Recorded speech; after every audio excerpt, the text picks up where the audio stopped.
Welcome back to Hartebeest Lair. This is Alex Hart, or if you know me through dance, you're more likely to know me by my stage name, Isadora. Today we have another adventure from the DanceStory section of my art and nature blog, Tinkerings of an Elemental Alchemist. It's called Solid Gold Dancer, baby! And yes, you do actually have to say it that way. You can't say that in a normal voice. So here we go. A dance nerd is born. Fall, 1980. Second grade. A teensy town in northern Minnesota. Population 333. From my bedroom, I hear the front door go ka-thump. I do a little jig. At last, free! My 15 minutes of bliss. And how will I spend it? Dancing. Mom is a teacher's aide at the school, so she has to be there 15 minutes before I do. She told me goodbye before she left, and I pretended I was still getting ready. Nope. I've been ready to leave for 3 minutes now. I've just been pacing in my room, waiting to hear that I'm alone. The second I am, I rush out to the living room, throw my bag near the front door, and turn on the record already waiting in the player. The world's best classical music. My favorite song from Carmen blares through the speakers. I am a toreador! I don't really know what that is, but this song makes me feel proud and tall. I march around the room because the title tells me it's a march, but even more because the music tells me to. I kick my legs high or fling my arms like I'm carrying swords. Every time those cymbals crash, I slash until the moment when everything goes queenly and floaty. I know exactly when it's coming. I've listened to this song 1,000 times by now. Right on cue, I parade around like I'm wearing a very long dress with an even longer train. I pretend my hair is long too, instead of my boy's bowl cut. Today, I even have a tiara. Then the music changes back and I'm off, marching and flinging and kicking again. Toward the end, everything goes whirly like Dorothy's house caught in the tornado. Tornado is close to toreador, so I spin super, super fast and then stop. I stomp ta-da and nod boom. I turn to the big picture window, arms raised in triumph, ready to take my bow to my audience of 5,000 people who... My heart leaps up into my throat and then takes off sprinting like it's a hamster on a wheel inside my chest. It tries really hard to scram out of there, but that wheel just goes round and round and round. Not my mind. That's gone as blank as a chalkboard that just got erased. Because there really is an audience out there. Not just my play pretend one. It is an audience of one, and there couldn't be anybody worse in the whole wide world. Henry Anderson is out on the street in front of my house watching me. He is Johnny's oldest brother, the scariest of all the big kids. He smokes and drinks and swears and fights and throws spiders on me and wrecks our forts and pins Johnny to the bed and wails on him. And Henry points right at me, does a few of my dance moves like they're the stupidest thing he's ever seen, then doubles over laughing. I want to crawl under the house, never to be seen again. Racing into my bedroom, all I can do is shake. This time, all the flinging is me onto my bed, face down, where I wish I could hide my blazing cheeks forever. I'm 1,000,000 times more embarrassed than when Becky made fart noises behind me on the first day of kindergarten and blamed it on me. After that, everybody called me Hardy Farty. They still call me that. There was also that super embarrassing day in first grade when I got caught making vroom, vroom, vroom noises to go along with my handwriting exercises. I didn't even know I was making them until Mr. Bridger growled, "Who's making those noises?" He was looking right at me, and I just stared at him and shrugged. It's the only time in my whole life I ever got my name put on the board and had to stand in the corner. But that was only my favorite teacher growling and all my classmates laughing, and it was only motorcycle vrooming. Henry Anderson seeing me dance like a toreador and the Queen of England? That is a bazillion times worse. I can hardly breathe. I'm sure my cheeks will start my bed on fire any second, and that would be horrible. Besides, I can't stay here forever. I have to get to school. My head shoots up as I remember that. Is he still out there? I dart down the hallway and poke my nose around the corner.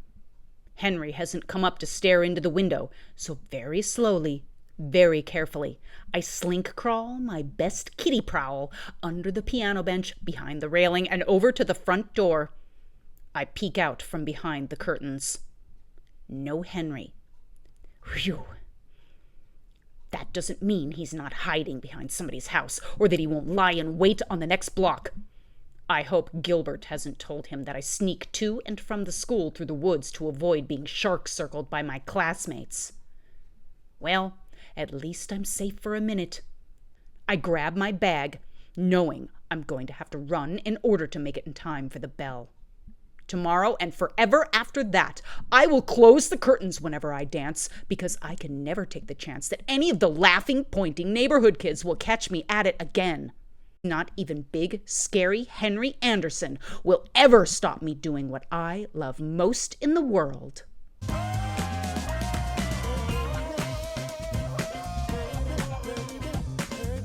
Are you ready for the nerd out now? Because Dance Story is not only my dance history, it's the history of the dancing and the music that made me. We start in the early 70s. Can you dig it? I have always been a dancer. The addiction began with my mother's piano playing, my parents' guitar strumming, and their records of groovy tunes and classical music.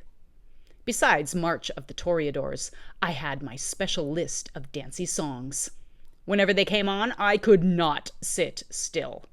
Not if you paid me in pizza or mac and cheese. Not if you bribed me with ice cream. Not if you threatened me. Okay, there were a few threats that would have worked, but I still would have been dancing in my head, and you couldn't have stopped me. Allow me to introduce you. The Lone Ranger William Tell Overture. The Supremes' You Can't Hurry Love. Tie a Yellow Ribbon Round the Old Oak Tree by Tony, Orlando, and Dawn. The Teddy Bear's Picnic, sung by Anne Murray. And of course, ABBA, Dancin' Queen. Actually, there were a whole lot of ABBA tunes that I danced to on a very regular basis, whether my mom was playing them on the piano and I was singing along with her, or if it was just on the record, also singing along while dancing. Yes.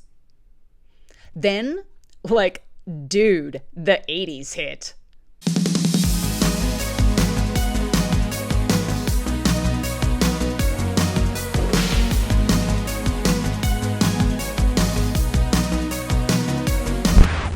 Of course, the 70s really just bled into the earliest years of the 80s, just like the end of the decade had more in common with the early 90s than it did with what is stereotypically thought as the iconic 80s vibe. Take that new music show in 1980. This pop hit series had something that American Bandstand and Soul Train lacked. An in-house pro dance crew that choreographed solos, duets, and group extravaganzas to the songs of the week. According to the show's wiki, it was described in the New York Times as the pop music show that is its own parody, enacting many dramas of covetousness, lust, and aerobic toning, routines that typically have minimal connection with the songs that back them up. No wonder I loved it! I mean, really, I was pretty much there for the dancing. Since many of the day's popular tunes didn't blow my hair back, and I had a really difficult time even as a kid with interpreting lyrics if I couldn't read them, it was all about the lycra, the lifts, and the leg warmers for me. Often, I would find myself drumming fingernails on my thighs as I waited for the guest stars to give way to what I had waited all week to see. The solid gold dancers, baby! The first time I ever caught sight of them on our beast of a TV with the push-button knob and the big clunky dial, I found my new idols. Soon thereafter, I would have been equally happy as one of the Fame dancers. Or Alex the Flash dancer. Okay, technically, I didn't want to be Alex, in spite of her name, which she made so much cooler than I did. I only wanted to be Alex on the dance floor, because she did things off the dance floor that shocked and scared me, especially to her boyfriend. But Alex dancing? I so wanted to be her. And all her friends, all at the same time, forever and ever, amen. If I couldn't be any of them, I at least wanted to be my cousin Jill's mini-me. That dream became reality whenever we visited or vacationed with the family of my dad's brother. Jill has been a dancer since she was 3. She still is, and the dancers she turns out, ba-dum-ts, are champions, including her daughters. Jill is the one who first transformed all my exuberance and my way too much, way too huge energy into a dance form that anybody else might enjoy watching, besides my tickled, chuckling, eye-rolling parents. We had no dance in my rural hometown, and it wasn't possible for me to travel to the big city of Duluth for lessons. So during holidays and family visits, Jill taught me the dances she had learned for competition. She dressed me up in her costumes, and we presented little shows for our family. Of course, in the middle of all this, drum roll, it happened. The middle school obsession. It was the spring of 1982. No bleep, there I was, sitting in the movie theater when a new obsession struck. You remember about me and obsessions, right? Oh, you're new around here? Okay, yeah. You'll learn. We call those special interests. Oh, goody! I'm glad you like your term. Me, I call them my passions and obsessions, and we need to discuss the elephant in the room regarding the one that has mutated, spawned, and overtaken my dance world. Things spawn and mutate a lot around here. What? It's a lab. When autism brain meets ADHD Energizer Bunny thrusters, this is just what happens. It has happened multiple times throughout my half-century on this planet, obviously, since I've devoted an entire Substack section to the special interest combo, dance and history, that was so deep and abiding that I got college degrees in it and built a career around it. Back to 1982 in that movie theater. It was official. The Annie years had begun. Soundtrack, sheet music, full-color Broadway book, VHS, costumes, non-stop dancing and singing. My mom said I had Annie on the brain. Truth.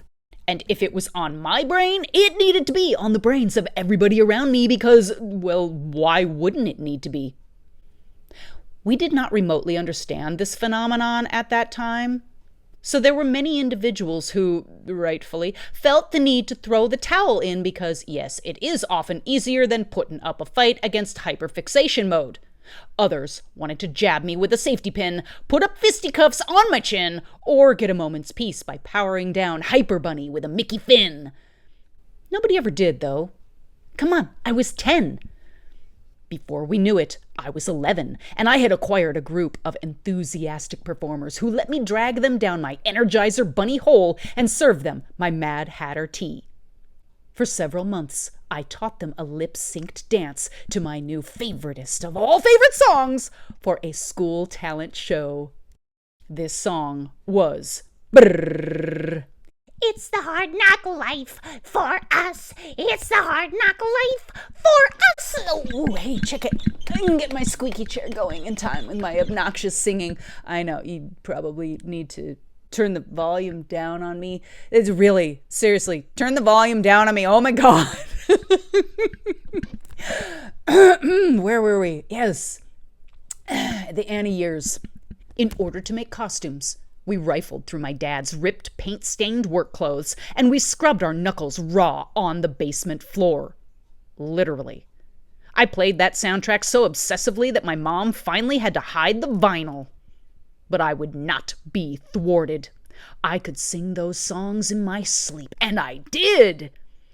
Oh, how I dreamed of running away from my nerdy reject life in my rural hometown that just didn't understand me. Someday I, like an Annie-flavored Princess Leia, would inspire a rebellion of the oppressed and outcast through my songs, my dances, and my woefully straight cowlicked dun brown hair.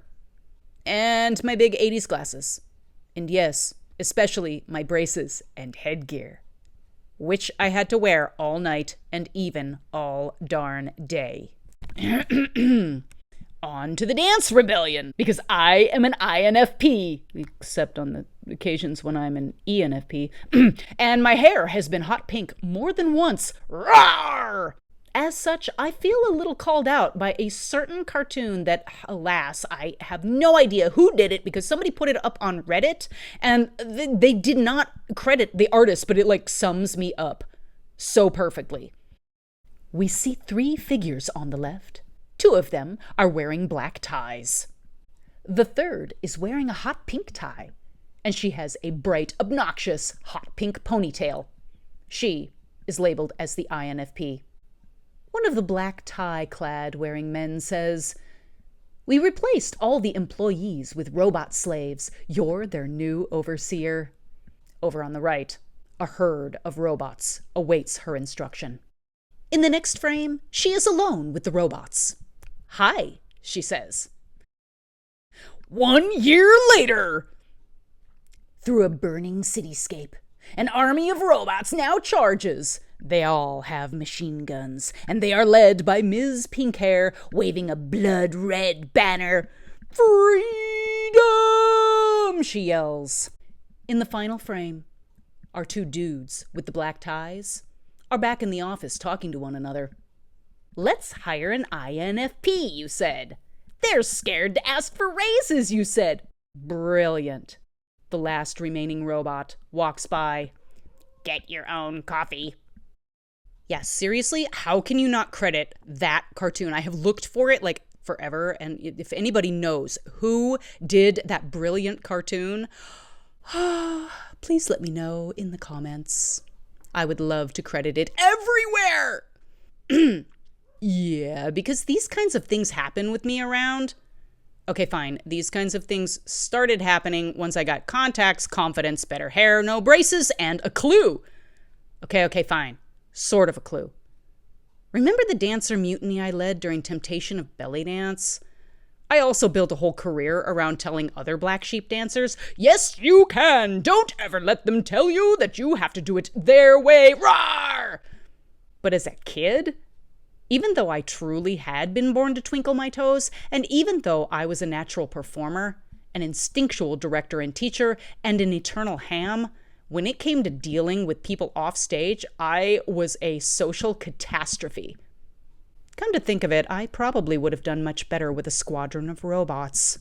Thus, I fell woefully short of becoming a rebellion leader. So I became a dastardly infiltrator instead. Up next, the rebel reject infiltrates the base. In That One Time I Was Rad.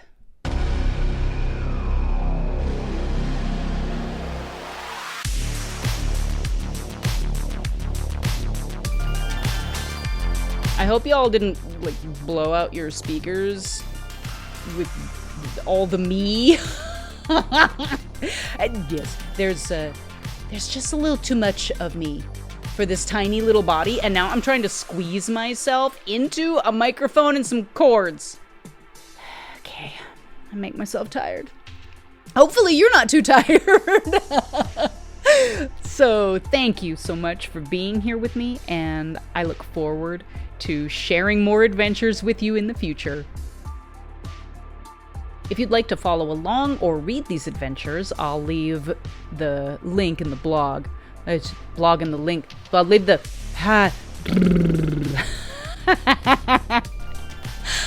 I will leave the link in the description. You can find them all, or the dancing in question, by visiting my website, hartebeast.com. That's HARTEBEAST.com.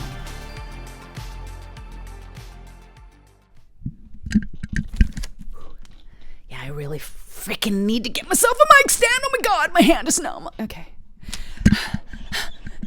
And my squeaky chair. Okay.